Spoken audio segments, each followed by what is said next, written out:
Welcome to Blizzard Fire. We hope this video helps fire up your solution. In this video, I will explain how to reset your Toyota 4Runner's maintenance light. This light is simply a reminder, typically appearing every 5,000 miles, indicating it's time for routine service like an oil change. It does not signal a vehicle malfunction. First, ensure your 4Runner is parked safely.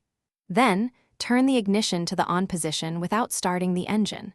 For push-button models, press the start button twice without your foot on the brake. Now, let's move to the specific steps for vehicles with a traditional key.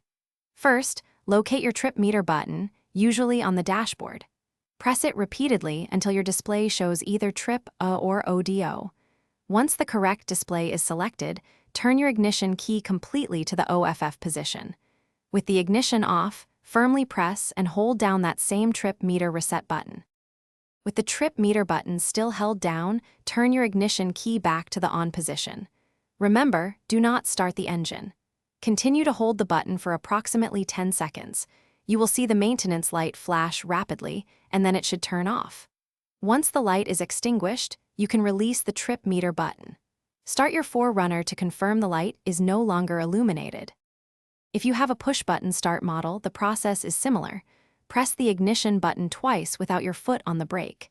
If the maintenance light remains on after your first attempt, don't worry. Sometimes, the vehicle requires you to use ODO instead of trip on the display. Simply repeat the entire process, trying the other display option. You may need to try it 2 or 3 times for success. Thanks for watching. If you found this helpful, don't forget to like and subscribe.